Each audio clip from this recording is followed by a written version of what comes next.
লগ্নক লগ্নক অধ্যায়টির basic জানাটা খুবই জরুরি। এটা প্রত্যেকের জন্য কম্পালসারি একটি অধ্যায়। আশা করি এই ভিডিও থেকে আপনারা কিছুটা ধারণা পাবেন এবং বিভিন্ন প্রতিযোগিতামূলক পরীক্ষায় কোনো প্রশ্ন আসলে সেটির উত্তর করতে পারবেন। চলুন শুরু করা যাক। বাংলা ব্যাকরণের শব্দ যখন পদে পরিণত হয় তখন এর সঙ্গে কিছু শব্দাংশ যুক্ত হয়, এগুলোকে লগ্নক বলে। একদম খুবই ইম্পর্ট্যান্ট একটা ব্যাপার লগ্নক বোঝার জন্য। সেটা হচ্ছে শব্দ যখন পদে পরিণত হয় তখন যে শব্দটি, সেই শব্দটির সাথে কিছু শব্দাংশ যুক্ত হয়, ওই শব্দাংশ যুক্ত শব্দটাকে লগ্নক বলে। আশা করি আপনারা এই সংজ্ঞাটা বুঝতে পেরেছেন। লগ্নক সাধারণত 4 ধরনের হয়। এই 4 ধরনের মধ্যে প্রথমে আছে বিভক্তি। বিভক্তি আমরা পড়েছি, অসংখ্যবার পড়েছি। বিভক্তি 2 প্রকার, একটা হচ্ছে ক্রিয়া বিভক্তি আর একটা হচ্ছে কারক বিভক্তি। ক্রিয়া বিভক্তি হচ্ছে ক্রিয়া মূলের সাথে বসে, অর্থাৎ ক্রিয়ার মূলকে ধাতু বলে আমরা জানি, ধাতুর সঙ্গে বসে। ক্রিয়া বিভক্তি 3 প্রকার, উত্তম পুরুষ, মধ্যম পুরুষ বা নাম পুরুষ। কারক বিভক্তি 7 প্রকার, আমরা সবাই জানি, 0 থেকে ষষ্ঠী পর্যন্ত। এবং কারক বিভক্তি বিশেষ্য ও সর্বনামের সাথে যুক্ত হয়।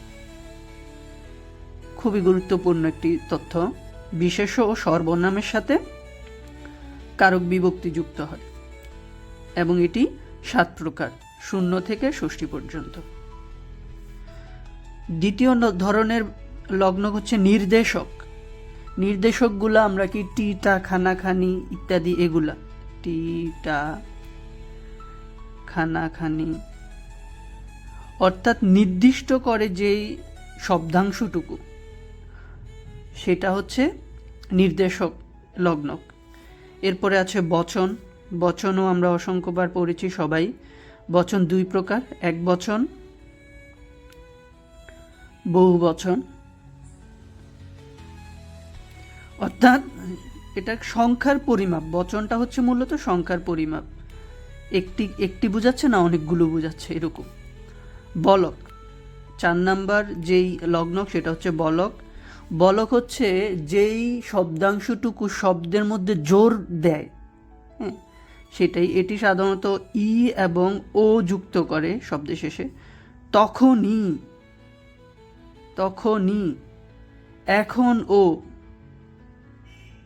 ও, এই জাতীয় শব্দগুলা, এই যে এখন তখন এর সাথে যে ই ও যুক্ত হচ্ছে, এই জাতীয় এই যে জোর প্রয়োগ, যেটা একটা দাবি করা, সেটাকে বলক বলে। এই বলক থেকে প্রশ্ন এসেছে খুব গুরুত্বপূর্ণ পরীক্ষাগুলোতে, বড় বড় পরীক্ষাগুলোতে, 9ম গ্রেডের পরীক্ষাগুলোতে প্রশ্ন এসেছে। বচন থেকে এসেছে, নির্দেশক থেকে এসেছে, বিভক্তি থেকে এসেছে। অর্থাৎ এই 4টি হচ্ছে লগ্নক। আশা করি আপনারা এই ভিডিও থেকে লগ্নক এবং তার যেই ধরনগুলো, সেগুলো থেকে একটি বেসিক এবং ভালো ধারণা পেয়েছেন, যেটা আপনার চাকরির প্রস্তুতিকে আরও একটু মজবুত করবে। কোনো প্রশ্ন থাকলে প্রশ্ন করতে পারেন। সকলকে ধন্যবাদ। আসসালামু আলাইকুম।